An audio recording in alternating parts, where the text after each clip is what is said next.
Estudar inglês online no Brasil, até hoje, e a gente pode falar de quaisquer marcas, inclusive algumas competentíssimas, algumas até seculares, de origem europeia ou quaisquer outras origens, no Brasil não prosperam.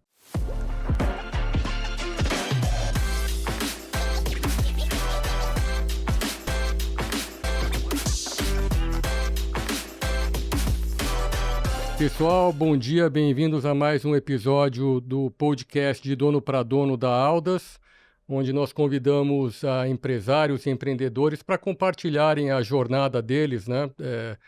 Sucessos, insucessos que todo mundo tem. E hoje nós temos a honra de receber aqui Eduardo Murim, que é COO da CNA. Então, obrigado, Eduardo, por estar aqui com a gente. A gente até estava conversando agora há pouco antes aqui, o Rodrigão e eu. Obrigado, Rodrigão, está aqui do meu lado, é o sócio da Aldas, responsável pela área de franquias. E a gente estava batendo um papo aí, antes de começar. Muita gente em comum, né, Eduardo, que a gente conhece, o Rodrigo, eu e o Eduardo, que a gente vai compartilhar aqui com vocês nesse bate-papo. Obrigado por aceitar o convite. Muito obrigado, sou eu quem agradece, é um prazer estar aqui com vocês. Legal. Papo muito legal mesmo, obrigado. Bom, vamos lá, Rodrigão, começa Vamos lá, aí, por favor. acho que rapidinho, né? Até falando um pouco dos bastidores aqui, a gente conhece muita gente em comum, gente. né? Franchise, todo mundo fala que é gigantesco, mas no final do dia é uma bolha, né? E aí, pegando um pouco do gancho, conta um pouquinho do teu histórico aí. Eu acho que você é uma das poucas pessoas que eu vi aí recentemente, ou nos últimos anos, com mais de 30 anos de história dentro de um único mercado. Então, conta pra gente um pouco da tua trajetória. Obrigado, Rodrigo. Pois é, já quase 30 anos, eu nem vi passar, mas foi um acidente, na verdade, a questão de franquias, porque eu inicialmente comecei a trabalhar em bancos, em multinacionais, trabalhei no Banco Real, família Faria, antigo Banco Real, a Philips no Brasil, quando na época o primeiro presidente brasileiro assumiu a Philips no Brasil e levou parte da operação para Recife. Eu estava no ABC Paulista, em Mauá, Capuava, depois Ribeirão Pires. A Philips tinha uma fábrica muito grande de capacitores, potenciômetros para rádios da indústria automotiva, enfim, além, obviamente, dos seus equipamentos de áudio e vídeo. E depois dessa trajetória, eu queria uma experiência internacional, queria estudar fora, então me formei em administração de empresas aqui no Brasil e saí para uma experiência na Universidade de Missouri, em Kansas City, nos Estados Unidos, para uma complementação acadêmica.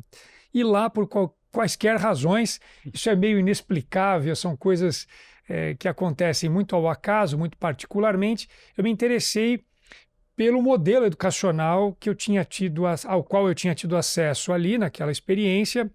E quando eu volto ao Brasil, mais ou menos ali em 1998, eu tenho uma oportunidade muito breve de trabalhar com o Caíto Maia, da Chili Beans, num projeto que ele tinha com um sócio empreendedor, que era o Alexandre Pascoalato, que se chamava Espaço Fechado, Óculos e Relógios. Eles traziam as armações de óculos de moda, de sol, enfim, do Paraguai, depois dos Estados Unidos, e também as caixas de pulseiras, assim como os movimentos japoneses de relógios, também trazidos dos Estados Unidos, e aqui estilizavam os óculos e relógios, e vendiam muito no mercado Mundo Mix, na Rua Augusta, na Oscar Freire, e eu entrei rapidamente nesse segmento porque eu conhecia o Alexandre. Ele disse: olha, eu preciso de alguém que fale inglês, que entenda de comércio exterior, porque a minha formação era administração com ênfase em comércio exterior, e que possa, você está chegando dos Estados Unidos, possa voltar e fazer a ponte para esse negócio. Então eu fui com o Caíto e com o Alexandre para Nova York, passei uma rápida temporada lá abrindo frentes, desenvolvendo fornecedores, voltei para o Brasil, e essa história de falar inglês, etc., etc., foi me levando para perto de consultorias que trabalhavam com isto não como meio, mas como fim. Perfeito. E ali me colocaram em ambientes em que eu disse: poxa, essa questão de educação no Brasil é um mar para ser navegado, um oceano azul. Sim. Na época já começava a se transformar num oceano vermelho, mas havia muita carência de qualidade, e ali eu ingressei e fui estudar letras, fui fazer uma pós-graduação em letras na Ibero-Americana, depois na Universidade de São Paulo, e comecei a pisar no território com esse olhar misto, tanto administrativo, financeiro, comercial, como também o olhar voltado para a sala de aula, para as carências de como ensinar brasileiros uma língua estrangeira tão importante, que aqui era trabalhada no modelo de Grammar Translation, com o tal verbo to be, que, aliás, em nenhum outro lugar do planeta norteia o ensino basilar do inglês.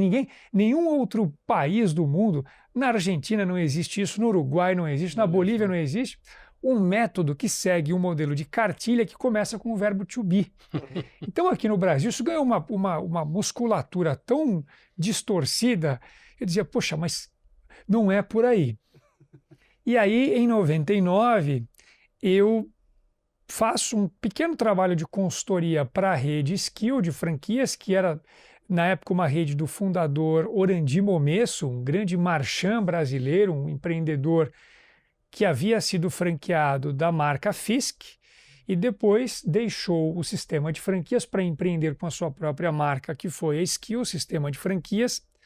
E na época chegava ali próximo a 200 operações de franquias de ensino de idiomas. Mas o que o Orandi fez de tão legal que na época foi muito interessante? Tanto a marca Yazigi, que pertencia à família Silva e à família Young na época, como também o Orandi, acompanharam movimentos da revolução na educação brasileira com a construção dos parâmetros curriculares nacionais, os PCNs, lá pelos idos do final dos anos 90.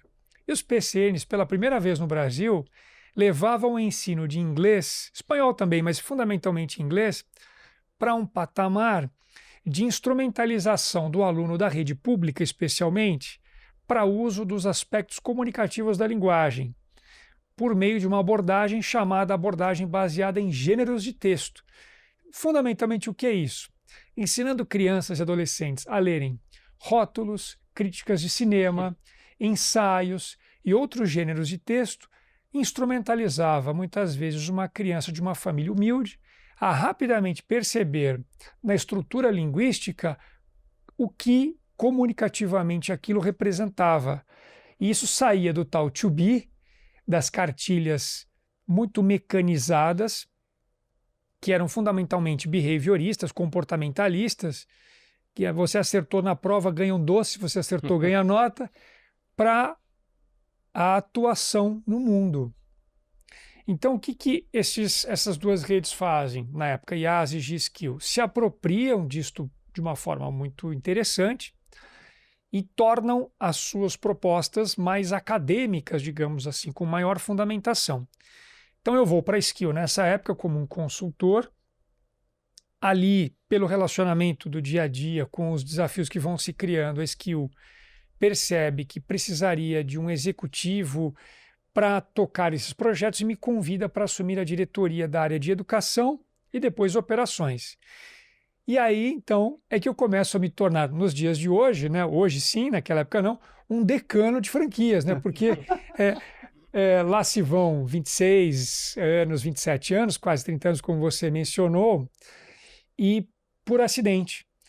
Então, eu faço toda a transição depois da Skill, quando ela é adquirida pelo Grupo Multi, que era liderado pelo Carlos Wizard Família, muito um empreendedor muito musculado, como todos sabem, muito audacioso, então arrojado, né? Arrojadíssimo, né?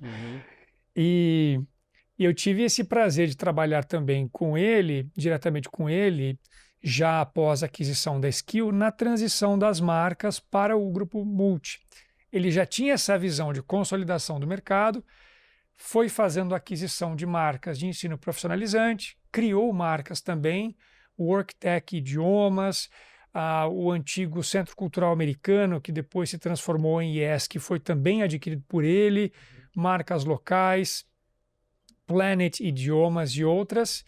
E as duas maiores aquisições foram Skill e depois, não coincidentemente, por essa história que eu contei aqui, o Yazigi, que tinham esta melhor fundamentação pedagógica. Só que essa consolidação, quando envolve franquias, como vocês conhecem bem, passa por um aspecto personalíssimo, um aspecto humano, que é o franqueado com seu empreendimento, que não exatamente é massa de manobra, que é um empreendedor que tem... Baita desafio, hein? Exatamente. Você trazer marcas para o mesmo lugar, né? Sim. Querendo ou não, você muda a cultura, né? Você tem que mudar, né? Exatamente. Acho que esse foi, e sempre será em franquias, o maior desafio, que é trazer o franqueado para perto, para se engajar, para aceitar, para entender, para reconstruir uma história. E esse projeto foi muito turbulento na época. Então eu fico até o final dessa transição. Na época assumi a diretoria internacional do Grupo Multi, fizemos a expansão para o México, para a Flórida, nos Estados Unidos. Já havia operações, mas nós expandimos com alguns grupos econômicos também na Flórida. Fizemos para a Irlanda. No Japão já havia uma operação, ampliamos as operações no Japão. E, enfim, trabalhamos em várias frentes. Concluindo esse projeto, para mim, pelo menos ali, no momento em que havia toda essa história, não fazia muito mais sentido permanecer. Eu queria um projeto um pouco menos turbulento, eu queria poder enxergar com um pouco mais de linearidade um projeto, contribuir de outras maneiras. Então eu deixo o grupo e sou quase que imediatamente convidado pelo CNA para assumir a diretoria de operações. E o fundador do CNA, do grupo, da marca, enfim, o senhor Luiz Gama, tinha uma gestão essencialmente familiar, uma empresa muito sólida, não tinha alavancagem, uma empresa com muito caixa, com resultado muito consistente. Ele queria profissionalizar a gestão em função de justamente perceber uma transição etária, uma transição de ciclo da companhia, para um momento em que ele pretendia formar um corpo diretivo profissional, um corpo diretivo de mercado. Então ele leva 3 diretorias à época para o CNA. Isso foi em 2008? Isso foi de 2007 para 2008, na transição ali entre 2007 e 2008. Tá bom. Ele cria uma diretoria de marketing profissional, ele cria uma diretoria de educação e uma diretoria de operações de expansão. Eu assumo operações de expansão. E desde então, CNA, com muito orgulho, e como a gente conversava, né, Paulo? Paulo que acompanhou muito de perto esse processo, com as transições de uma empresa familiar para uma empresa que traz participação de fundo de private equity britânico, que traz um corpo de minoritários mais à frente, enfim, acompanhando essa jornada toda nesses anos. E coincidências à parte, o Paulo tem, de certa maneira, muito envolvimento, ou conhece muita gente que estava nesse desenvolvimento. Né? Muito legal. Em algumas das tuas casas, né, que você passou, eu conheço os acionistas, os investidores, então é muito legal. Boas coincidências, né? Sim. E aí migrar de executivo para sócio foi quando, Eduardo? Pois é, obrigado. No CNA. Quando a gente faz a primeira reestruturação societária, o corpo executivo já começa a participar nesse formato e, mais recentemente, um movimento muito generoso, muito raro no mercado por parte do senhor Luiz e também do nosso fundo parceiro, foi a abertura aos executivos da casa da possibilidade de compra de participação societária, de aquisição mesmo.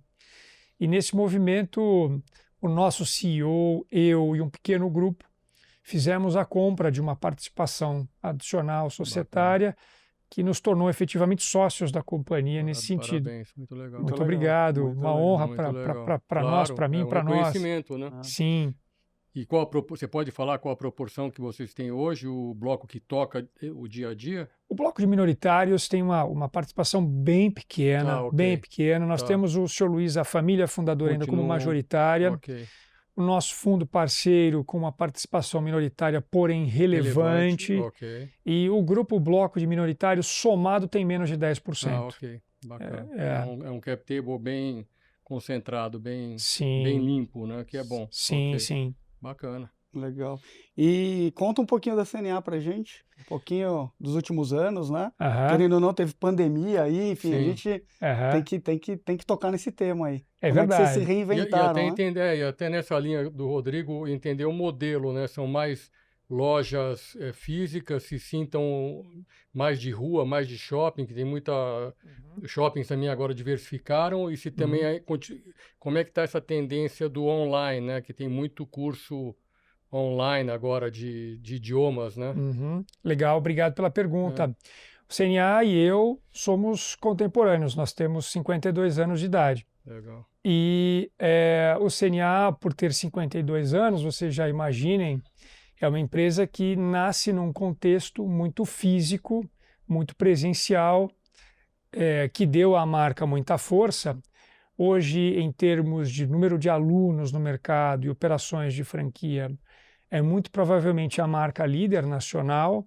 Em número de alunos, com absoluta certeza, em número de operações de franquia, eventualmente pode ser que a gente ainda tenha alguma confrontação numérica com outro player de mercado. Tá bom. Mas temos a maior base de alunos de ensino de idiomas do país. Que é?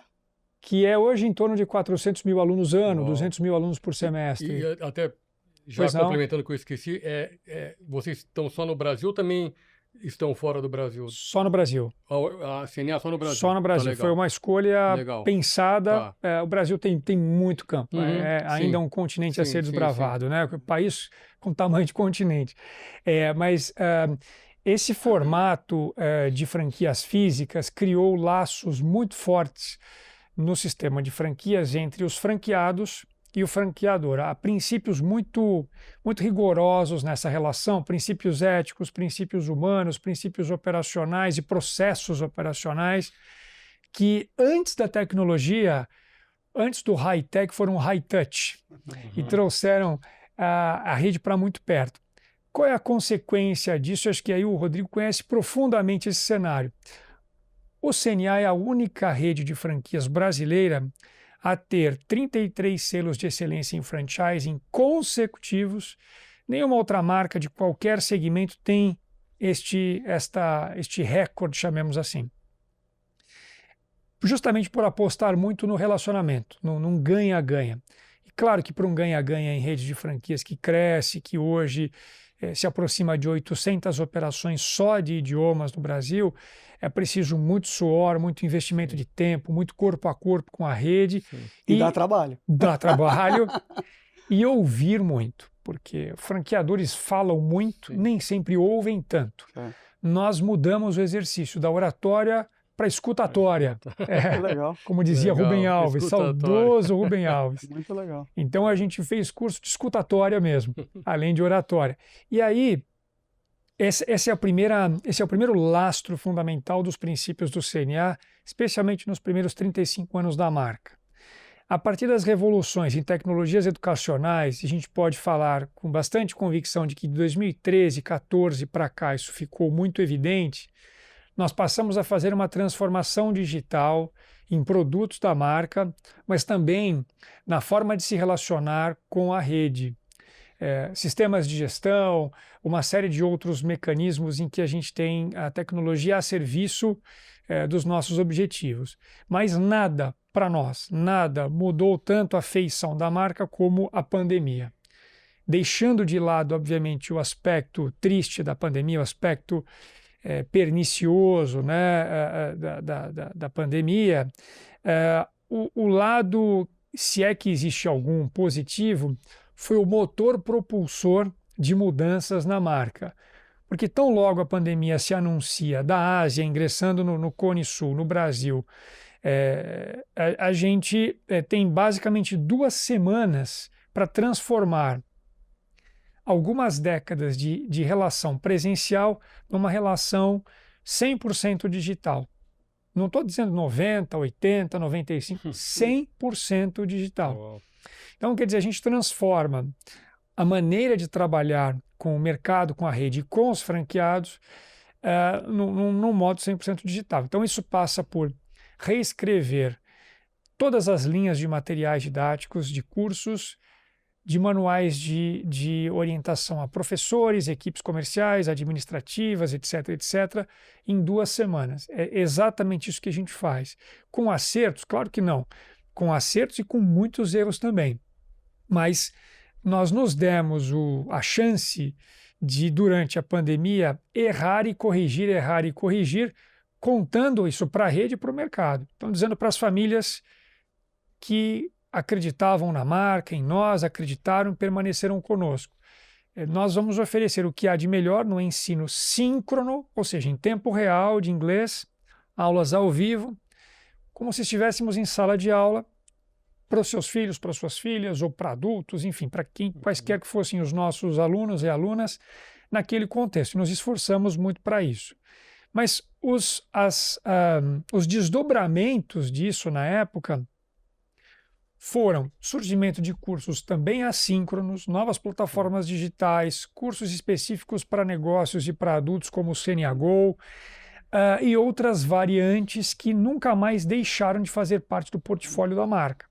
Então a gente naquela época perde o total, nos primeiros 2 anos, a gente perde 80 mil alunos, é algo gigantesco. Sim. 80 mil alunos é um número de alunos que depois do nosso principal competidor ninguém mais tem. Ninguém mais tem no Brasil hoje. Então foi isso que nós perdemos. Perde uma empresa inteira. Perde uma empresa inteira. Que hoje seriam 20% do que vocês têm? É isso? Hoje, 20% do que nós temos. Mas na época devia ser até um pouco mais, né? Na época, um pouco mais. Nós estávamos 360, 370 mil alunos. Mas é super considerável. É super considerável. E aí, a gente, obviamente, reconstrói muitos processos na empresa para ganho de eficiência e entra a tecnologia muito forte aí também, né? Então, por exemplo, nós nunca mais voltamos a ter uma estrutura física de trabalho com 100% da equipe presencialmente trabalhando conosco. Hoje o nosso regime é um regime de flex office, uma parte do nosso efetivo trabalha 100% à distância, uma parte trabalha no modelo de flex office e uma pequena outra parte 100% presencialmente. Quantas pessoas vocês têm hoje? 250 aproximadamente. Contando professores. Não, isso só no franqueador. Só na estrutura. Contando professores, só na estrutura de suporte do franqueador. Olhando para professores e equipes das franquias, são 12 mil colaboradores. Não, eu imagino, mas os professores então são só dos franqueados. Nós temos alguns professores no CNA Digital School que pertencem ao franqueador, mas é um efetivo pequeno, talvez então, aí 8 franqueador, professores. 200 e poucas pessoas. 250 e pessoas. E hoje quantas operações próprias vocês têm? Apenas uma flagship em São Paulo, na Vila Mariana. Uma escolha estratégica, muito discutida com os nossos acionistas, inclusive, de não querer assumir um papel que, genuinamente, nós não fazemos melhor do que o franqueado. É que nem o Caíto fala, né? Pegando a palavra do Caíto, escolheu o teu papel na cadeia, né? Então, ali vocês decidiram por si só que vão ser franqueadores, né? Então... Exato. Somos muito próximos da Chili Beans e eles a nós, e a visão é muito semelhante nesse sentido. Os professores que estão nos franqueados, eles passam por um crivo da franqueadora. Vocês preparam essa turma para manter... Como é que você garante o nível de ensino da rede? É uma excelente pergunta e eu não vou me furtar a terminar de responder a sua anterior sobre cursos... a gente está atropelando aqui. Não, de forma alguma. É porque eu, de forma alguma, quero deixar de responder a sua provocação, por favor. Porque pode parecer fugaz, né? comentou e não respondeu. Boa, vamos lá. Que foi sobre os cursos online também, né? Mas vamos lá, porque esses assuntos são correlacionados, né? Então, falando dos professores, então, que foi a sua mais recente pergunta. O corpo pedagógico das escolas é semelhante a uma equipe de cozinha e o chefe de cozinha é o coordenador pedagógico das escolas, ou a coordenadora, né? Ele ou ela.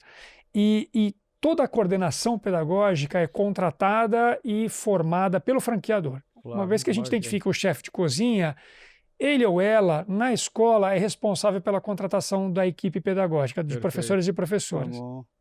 Agora, quem forma, quem capacita, quem desenvolve, é um trabalho a 4 mãos. O franqueador tem uma universidade corporativa, que é a CNA Academy, que tem todas as trilhas formativas, iniciais e também mais avançadas. Só que a escola em si é um grande celeiro de talentos, de formação de talentos, e também tem seus programas formativos no âmbito da franquia, da operação.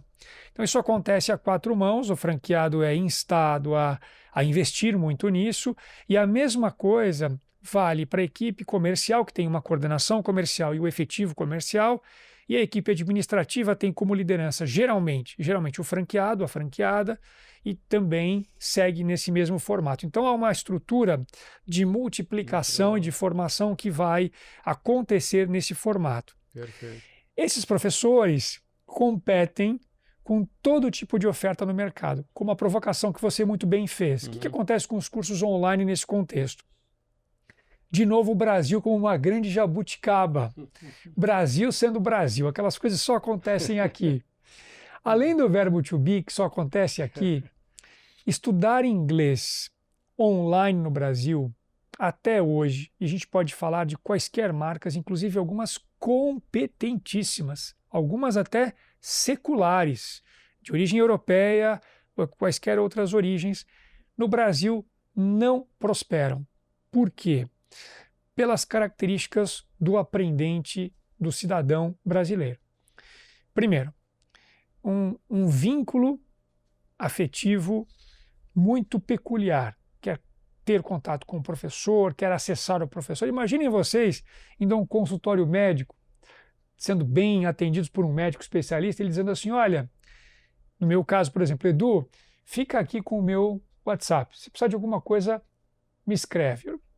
Muito provavelmente eu não falo mais com a secretária dele. Vou me comunicar diretamente com ele. O brasileiro aprendente de língua estrangeira gosta desse contato com a professora ou professor. Então vai tentar estabelecer um vínculo. Os cursos online rompem esse vínculo porque há um rodiziamento, um rodízio de professores maior. Também há nos cursos presenciais, mas os ciclos são mais longos, a percepção é outra também. A outra questão é a autodisciplina de estudo e aprendizagem.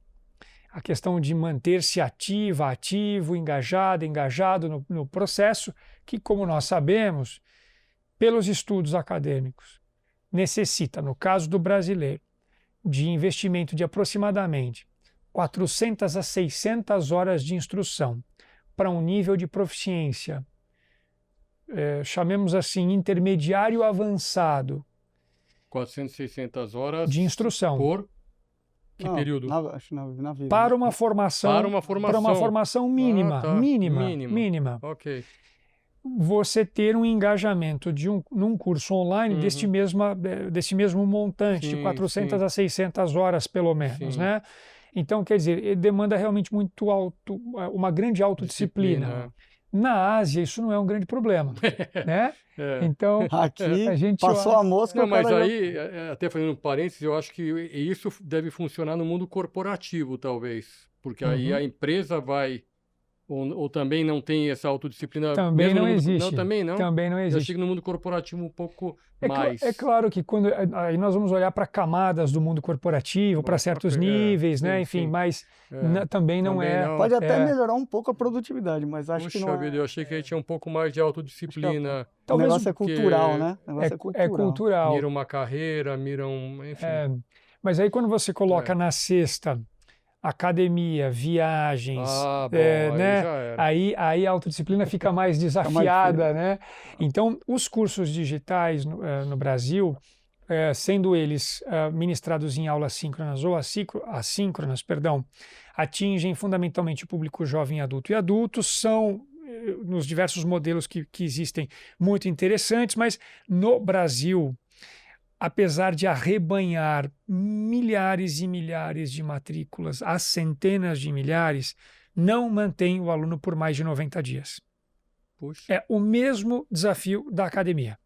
O aluno paga um ano, frequenta 90 dias ou frequenta 180 dias. É o mesmo comportamento? É o mesmo comportamento. No curso digital, não no presencial. Tudo bem, mas no curso digital. O que a gente então percebe? O aluno fez ali um compromisso financeiro, empenhou-se, né, para isso, assinou um contrato, um termo de compromisso num contrato de prestação de serviços, ele usou o seu limite do cartão de crédito, ele tem ali o parcelamento ele às vezes não rompe, às vezes ele briga um pouquinho, rompe, mas ele não frequenta, depois de 90 dias, regularmente o curso online.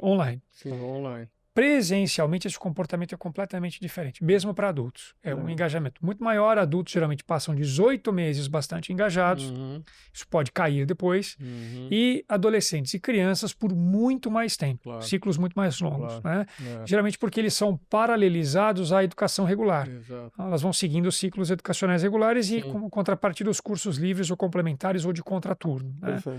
Então tem tudo isso. Então os cursos digitais, eles são sensuais, são sexys, né, como produto, sem dúvida alguma. Estude de qualquer lugar, de onde você estiver. Nós também os temos, nós também oferecemos os cursos online.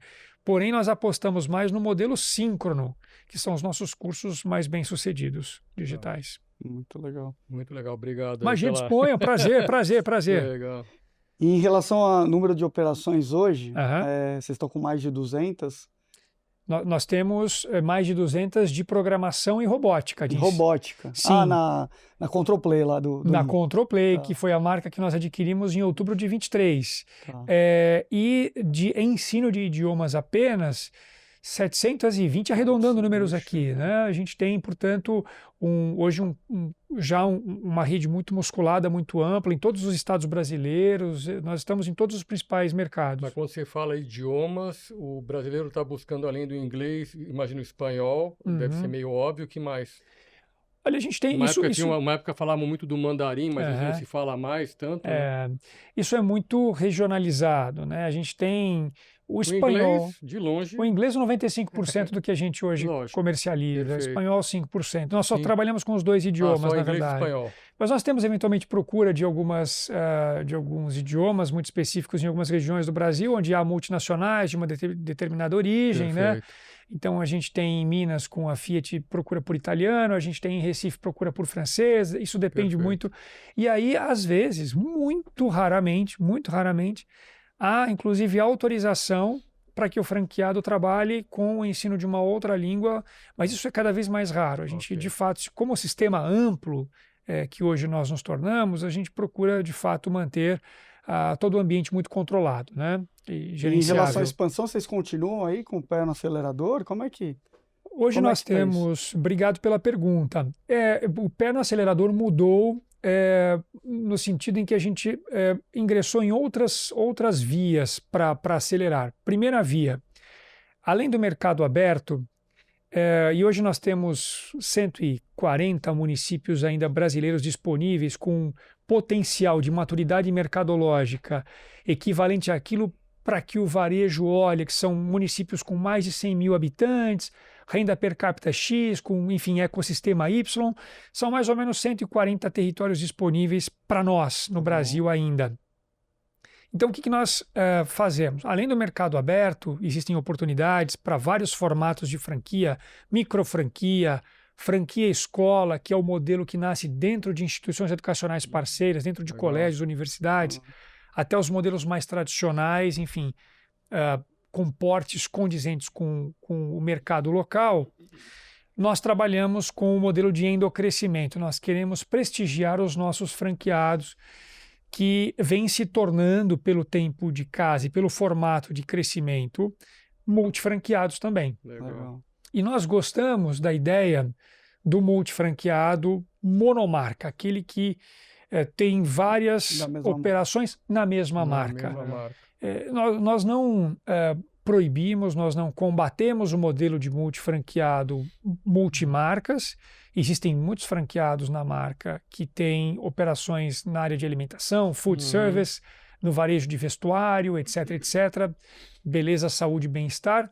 Isso é super saudável, mas já há, historicamente, dados que comprovam que o multifranqueado, vejam que interessante, ele tem mais alunos por escola quando ele tem mais operações, porque ele cria sinergia, ele cresce a taxas maiores e tem os melhores resultados de lucro operacional, de lucro líquido, quando comparados aos franqueados que têm uma operação ou duas operações. Ele dispersa, né? Querendo ou não, no final do dia ele dispersa Exato. Até a eficiência da operação, né? É verdade, Rodrigo. E nós temos um privilégio, que não é só um privilégio, mas é também um grande desafio, que é diferentemente do varejo digital, diferentemente de bens de consumo, enfim, curta duração, bens de consumo de maior duração, duráveis, não duráveis, enfim.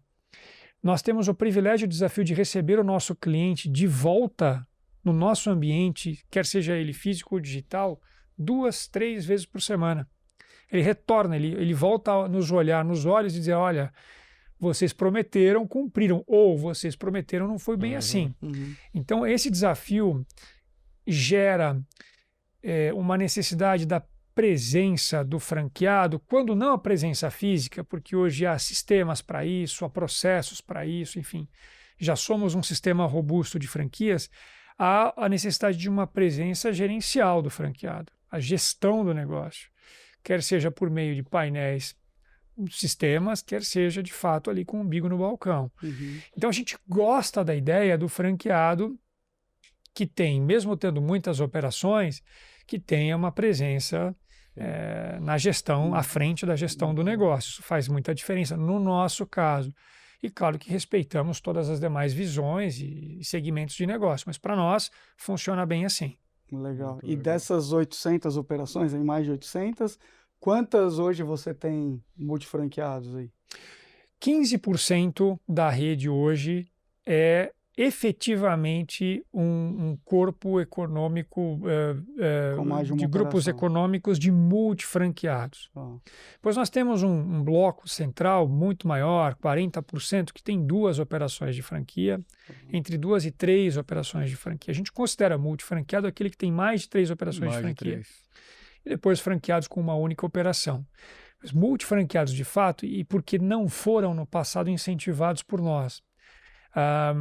E é uma história que a gente não precisa esconder. A gente teve no passado muita dificuldade de trabalhar com grandes grupos dentro da rede. Eram grupos que nem sempre eram tão parceiros do franqueador, criavam um certo antagonismo muitas vezes, ou defendiam interesses muito individuais. Quando a gente percebe esse movimento, e esse movimento dificulta, inclusive, a expansão da marca, a gestão da marca com princípios equitativos. É aquela história que, como dizem os mineiros, pau que bate em Chico, bate em Francisco. Então, quer dizer, o que vale para um, vale para todo mundo. Contratualmente, é um princípio de equidade, né? Era um princípio que ficava muito provocado ali, muito levado ao extremo. Gastava muita energia. Muita energia, enfim.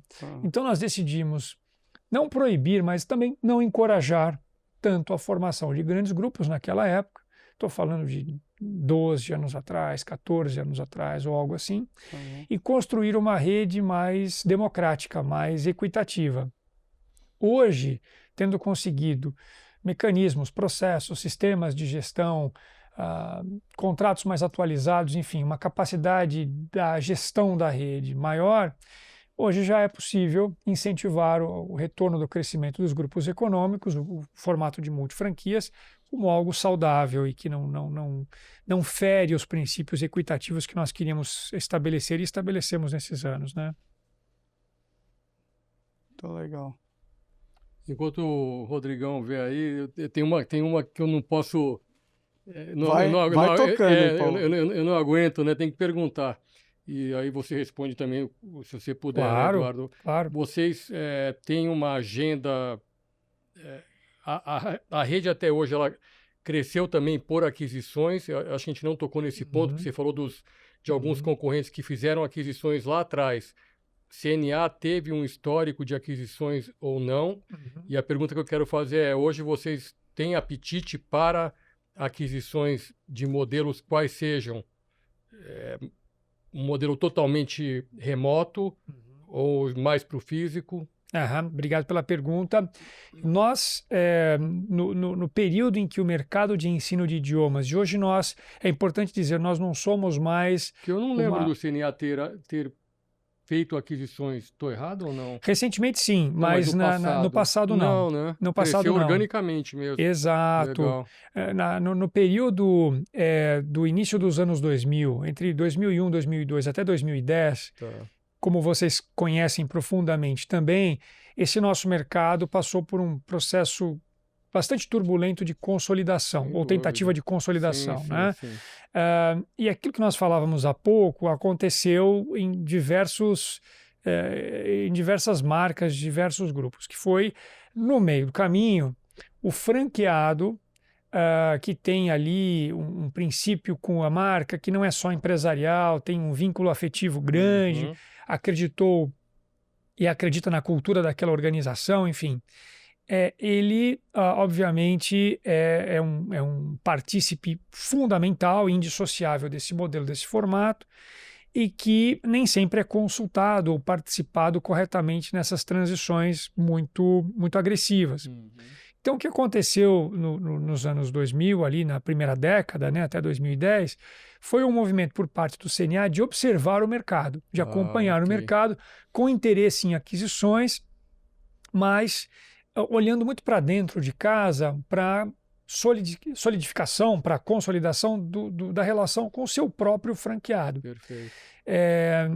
E nós tivemos, eu me lembro na época, 2008, 2009, tivemos oportunidade de fazer aquisições de marcas regionais. Nós sempre olhamos para a possibilidade de aquisições que não tenham grande sobreposição, grande overlap de franquias, com possível geração de conflitos que possam, enfim, ir desde um desentendimento até a judicialização. Nunca foi nosso interesse, apesar do apetite por crescer. Claro. Toda vez que a gente avaliava essa possibilidade, a gente entendia também o seguinte, que a marca regional tem um DNA muito, muito arraigado também. Então, quer dizer, comprar uma rede em Minas Gerais ou uma rede no Rio Grande do Sul, que são casos que vieram realmente para a mesa, isso não são exemplos hipotéticos, são exemplos reais. Apesar do nosso interesse em crescer neste formato nas regiões, teoricamente seria mais fácil, não nos pareceu seguro. Então nós sempre demos um passo atrás, enfim, até que em outubro de 23, como eu mencionei rapidamente aqui, não entrei em detalhes, a gente faz a aquisição da rede de franquias Control Play, de programação e robótica. E em outubro de 23, a gente deixa de ser, em todos os sentidos, uma rede de ensino de idiomas para transformar o grupo, e é ali que nós criamos a holding, o Grupo Educacional CNA+, num grupo que nós chamamos de Hub de Soluções Educacionais Complementares. Um grupo que tem várias soluções que começam a vir a reboque após a aquisição da Control Play. Control Play era uma marca relativamente pequena, tinha 30 operações de franquia, na pandemia eles reduziram para 14 operações, fundamentalmente de ensino de programação e robótica para crianças e adolescentes. E nós transformamos rapidamente a rede de 14 para quase 200 operações de franquia, de 23 até agora, usando justamente a nossa estrutura, né? Muito legal. Muito legal. Obrigado. Muito legal. Obrigado.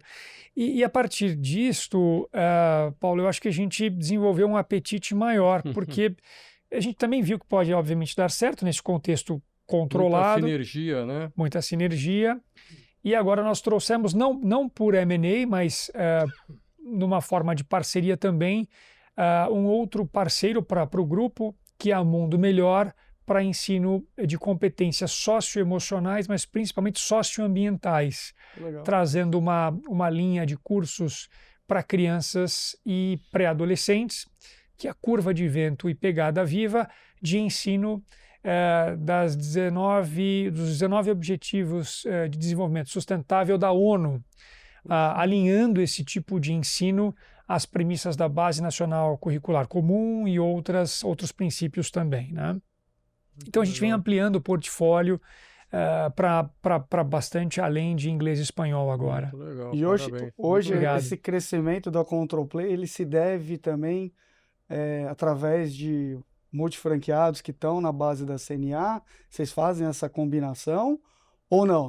Vocês acabaram retomando lá a expansão de alguma forma, estruturando a expansão e colocando na praça. Como é que foi isso? É uma excelente pergunta, porque 100% do crescimento é com os nossos franqueados.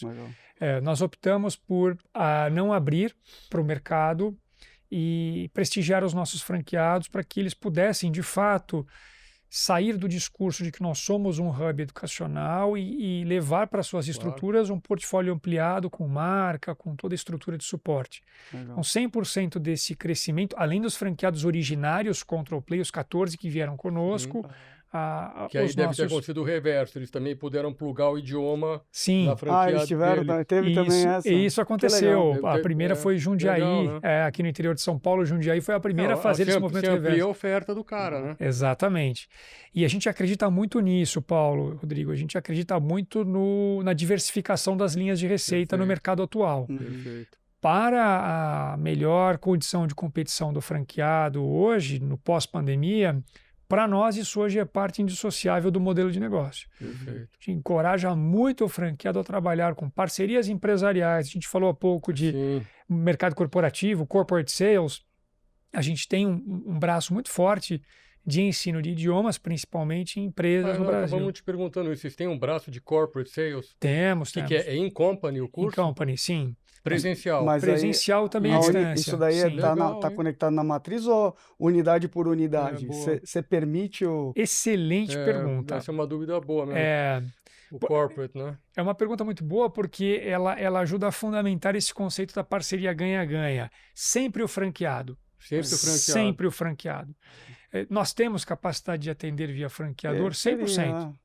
Porque aí é B2B, né?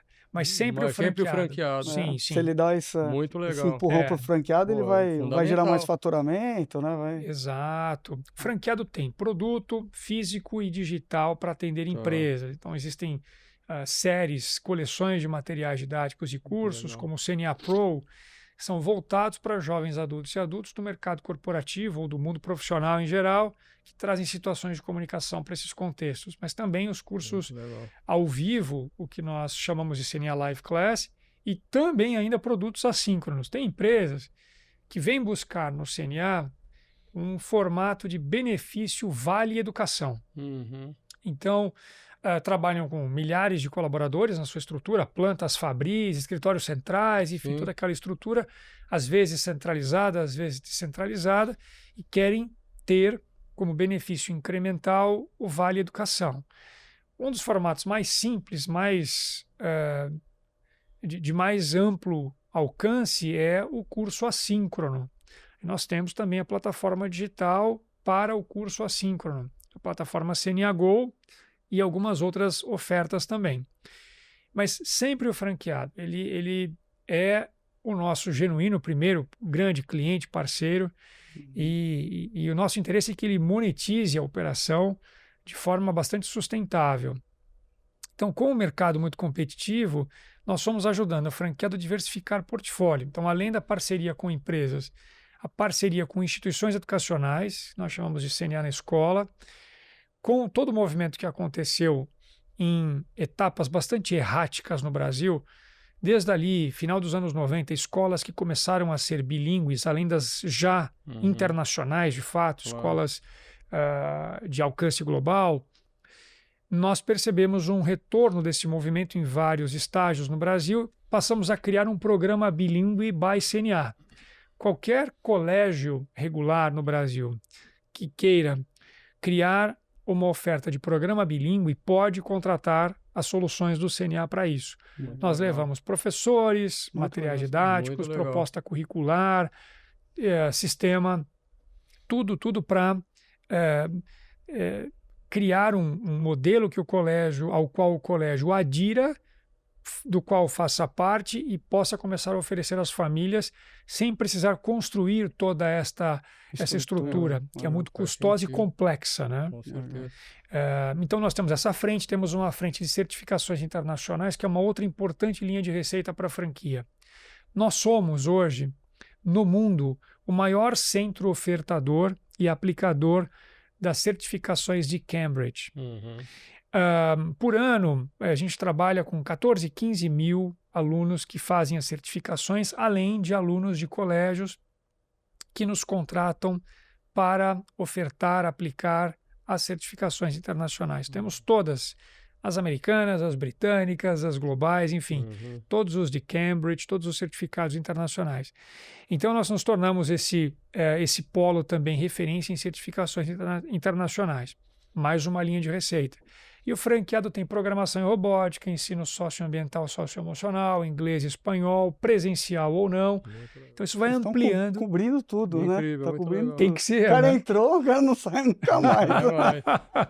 Muito O que é legal. CNA? Por CNA, sinal. pois é, CNA é a sigla para a razão social original da empresa, Que é? cultural norte-americano. Cultural norte-americano. É. Eu também falei, o que é CNA? Eu estava pensando, o que é CNA? É. Cultural norte-americano. Pois é, Legal. a empresa foi fundada pelo Sr. Luiz Gama em 1973 em Uau. Porto Alegre. Puxa. Ele tinha ali um escritório na época, ele é mineiro de Belo Horizonte, ele estava em Porto Alegre empreendendo e ali ele cria um escritório de representação, de venda de porta em porta de publicações, Uhum. enciclopédias, livros de culinária, enfim. E havia uma publicação que era o Inglês Dinâmico, eram alguns exemplares de ensino de inglês, e na verdade era autoensino, autoaprendizagem. As pessoas compravam e estudavam em casa. Então ele tinha representantes comerciais, faziam as vendas de porta em porta, e claro que as pessoas em algum momento teriam dúvidas. E ao terem dúvidas, iam perguntar para ele. Visionário, pô. Visionário. E já havia no Brasil marcas importantes. CCAA já existia, Sim, IASE já existia, claro. o FISC já existia. Sim. E o que ele faz em Porto Alegre? Ele usa o escritório administrativo dele como espaço letivo, espaço para aula. Então as pessoas iam até lá tirar dúvidas. E ele brinca, o seu Luiz, até hoje, está conosco. Ele diz, olha, as pessoas eram insaciáveis, elas pediam para tirar dúvida, depois elas queriam mais uma aula, depois mais um tirar dúvidas, depois Incrível, né? 6 aulas, depois mais 12. E aí ele cria o curso, de fato, Puxa né? vida. E ali ele cria, na verdade, ele tinha uma editora que, para dar conta disso, era a Editora Cultural Norte-Americana. O senhor Luiz tinha morado nos Estados Unidos, tinha trabalhado nos Estados Unidos e não falava inglês. Puxa Então, vida. quando ele volta ao Brasil, ele se depara com essa questão em que ele pensa, poxa, lá se eu tivesse tido um conhecimento linguístico maior, teria prosperado mais. Então, Não, né? Ou não, pois é. Poderia ter sido um executivo e não um dono de uma marca. É perfeita a sua fala. A vida é assim, né? Concordo, é verdade. Ou não. É verdade. Mas ele mantém isso em mente. Então, Sim, quando ele sim. se depara ali com o inglês dinâmico, ele começa a vender, o principal argumento dele era que ele tinha vivido na pele essa coisa de ter morado fora e não ter tido a oportunidade de falar inglês, né? Puxa vida. Legal, muito legal. Bom, se deixar, a gente fica até amanhã. Fica até amanhã. O tempo a conversa quando é boa passa rápido, né? Muito Tem algum legal. ponto mais aí, Rodrigo? Cara, eu acho que eu vou jogar um pepino lá para ele Vamos responder, que acho que é uma dor de todo franqueador, né? Uhum. Como é que vocês resolvem, principalmente essa questão do marketing local? Aham. Porque na configuração aqui, geralmente você paga um percentual sobre o teu faturamento Uhum. no marketing, e aí a franqueadora ela fica com aquela responsabilidade de ajudar o franqueado a expor melhor a marca. Sim. No caso de vocês, vocês dividem isso? Tem o marketing local, tem o marketing da própria franqueadora? Como é que vocês tratam lá? Uhum. Obrigado pela pergunta. Tudo isso varia de acordo com o modelo de negócio de cada um dos sistemas de franquias. O nosso modelo é um dos modelos mais simples, mais simplórios do mercado de franquias no Brasil. No que consiste a nossa relação com o franqueado? Toda a monetização do franqueador vem por intermédio da aquisição pelo aluno e não pelo franqueado do material didático. Tá bom. Então, o franqueado não faz desencaixe de capital para comprar material, estocar e revender. Primeira coisa, defendendo o caixa do franqueado. O aluno compra o material que tem preço de mercado, competitivo, tem qualidade muito elevada e remunera automaticamente o franqueador. Os royalties estão embutidos no material, assim como todo o custo da operação de suporte dado à rede. Tudo está ali. Tá bom. A partir disso, veja que interessante, o nosso franqueado não nos paga nem um centavo a mais por nada. Ele está livre para vender os serviços e 100% da receita dos serviços é dele. Tá Não bom. põe a mão no bolso dele de jeito nenhum. Você não mistura, na verdade. Olha só. Interessante. Então, ele tem uma defesa de caixa muito grande, ele não tem interferência do franqueador, como, por exemplo, auditorias para aferição de notas fiscais para cobrança de royalties, por exemplo, ou ter que imputar no sistema. Não há. Comprou material, o aluno compra o aluno material, compra direto. Nossa relação com o consumidor garante que ele tenha acesso ao material por meio de um e-commerce chamado shoppingcna.com. E nossa relação com o franqueado por contrato, regida por contrato e por sistemas, garante que o franqueado tenha acesso a 100% do suporte, que não é cobrado. Consultoria de campo não é cobrada, treinamento, nada. E ele tem, portanto, a autonomia para constituir suas receitas por meio dos serviços prestados e ter 100% delas potencialmente como sua receita e, a partir daí, derivando o seu resultado, né? A única monetização que o franqueado faz mensalmente ao franqueador é se ele optar, não é bem optar, me expressei mal, é se ele pagar pelo sistema de gestão da marca. Porém, se ele for um franqueado integrante do Programa Excelência CNA, a depender da pontuação que ele atingir, ele não paga mais pelo sistema também. Então, o franqueado aderente, que tem boas práticas, que tem boa performance, ele literalmente não faz transação monetária com o franqueador para nada. Não nos paga nada. Incrível. Então, ele tem uma relação contratual de 5, 10, 15, 20, 30 anos, como boa parte dos nossos franqueados assim o tem, sem precisar nos pagar um centavo. Como funciona o marketing local à luz desse formato, que não é assim que acontece nas demais franqueadoras? Em primeiro lugar, por contrato, nós temos a gestão de um Fundo Nacional de Propaganda, também conhecido no mercado como Fundo Nacional de Marketing. 10% de tudo que o franqueador arrecada com o material didático são depositados nesse fundo, gerido pelo franqueador. No mercado de educação no Brasil hoje, nós somos a marca que tem o maior Fundo Nacional de Propaganda. Nós somos quem mais investe em marketing no país, no mercado de educação. Tá? Isso em empresas de capital fechado. Nós estamos falando de empresas de capital aberto, listadas em bolsa. SAs de capital fechado, familiares e semelhantes. Né? Em segundo lugar, além da gestão do Fundo Nacional de Propaganda feita pelo franqueador e a prestação de contas é transparente. O franqueado acessa o sistema, ele tem acesso a 100% da conta corrente FNP. Ele sabe onde o dinheiro foi empregado, como foi empregado, ele tem visão clara disso. Legal. Existe o marketing regional, antes do local ainda, que são as camadas macro-regionais, norte, nordeste, sul, sudeste, etc. E as micro-regionais, região do Grande ABC, bacia do Paranapanema e assim por diante, em que nós trabalhamos com diversos modelos. O modelo mais conhecido é o modelo que a gente apelida de ganha-ganha, em que o grupo de franqueados da região, em reuniões de comitê ou em reuniões regionais, opta, isto é, opcional, não é mandatório, em investir regionalmente. Por exemplo, todos os franqueados do Rio de Janeiro e Grande Rio, que hoje no estado do Rio de Janeiro são mais ou menos, são quase 100 operações de franquia no estado do Rio de Janeiro, 60% delas na região metropolitana, optam por fazer algo que lá pode e que não pode mais, outdoors, mídias digitais, rebatedoras locais de TV, Google Meta se reúne e dizem assim, este grupo somado aporta 100 mil reais. Para cada 100 mil reais que o grupo aporta, nós do franqueador, do nosso caixa, não do FNP, aportamos mais 100. Poxa. É uma forma de incentivar a rede. Tá. Isso é nosso bolso, não é FNP. Certo. A gente aporta 500. Maravilha, a gente aporta mais 500.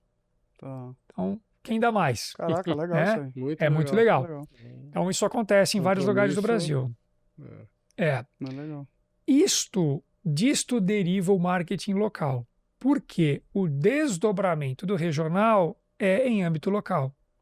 Como é que a gente faz? A gente traz uma agência que vai, de maneira não enviesada, porque vocês sabem, alguém pode, obviamente, querer puxar a sardinha para a brasa, dizer assim, olha, mais para cá, mais a oeste, mais ao centro, mais isso.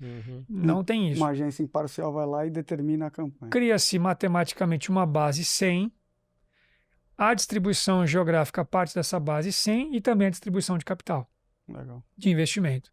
Então, se você tem mais franquias concentradas na zona oeste do Rio de Janeiro, Barra, Recreio, etc., etc., Santa Cruz, etc., Campo Grande e tal, nós vamos, obviamente, demandar destes grupos econômicos o percentual de investimento proporcional que eles representam ali. De modo que o franqueado pequeno, isolado, estou na certo, em Teresópolis, sozinho aqui, você vai pagar por Teresópolis, Olha só. tá? Muito Base legal. 100. Então, não há essa desproporção, senão isso não se sustenta. Então, localmente, o franqueado, por contrato ainda, precisa se comprometer em investir 2% da receita bruta do negócio localmente. Isso é peanuts, quando ele começa a olhar para o que ele tem que fazer normalmente com o Google, com as mídias sociais, com as guerrilhas locais presenciais. Ele olha, marca fazenda, né? Depois Exato. ele meio que... Funciona bem. Funciona, lógico, né? Nunca é livre de discussões, de eventuais ajustes, mas funciona Mas bem. ele vê a marca fazenda, acho que isso daí dá uma autoridade danada. Sempre fizemos. Vocês sempre respondeu viram bem, e verão. não era pepino nenhum. O cara deu uma aula aqui pra gente. Imagina que isso. Bom, vamos lá. De como tratar bem um franqueado. Paulo, vamos pra gente fechar aqui as dicas do Edu pra gente. Por favor. Edu, vamos lá. Então, dá um hábito que te ajuda aí no dia a dia. Cara, tem alguns, né? Para mim, acordar muito cedo mesmo, 4h30, 5 horas da manhã é o horário que eu acordo, para garantir que eu comece o dia com as coisas organizadas. Sabem aquela sensação de ter percorrido todas as trilhas pessoais, de dar conta. Eu tenho 4 filhos, né? Tenho 2 filhas e 2 filhos. Legal. Minha filha mais velha tem 24 anos, meu filho mais novo tem 2. Então, se eu não acordar cedo e começar a organizar as questões familiares antes de mergulhar no negócio, eu sinto que meu dia é parcialmente perdido ou atabalhoado. Então, esse acordar muito cedo, ter esses rituais, ainda com a casa em silêncio, né, para mim é fundamental. Faz diferença.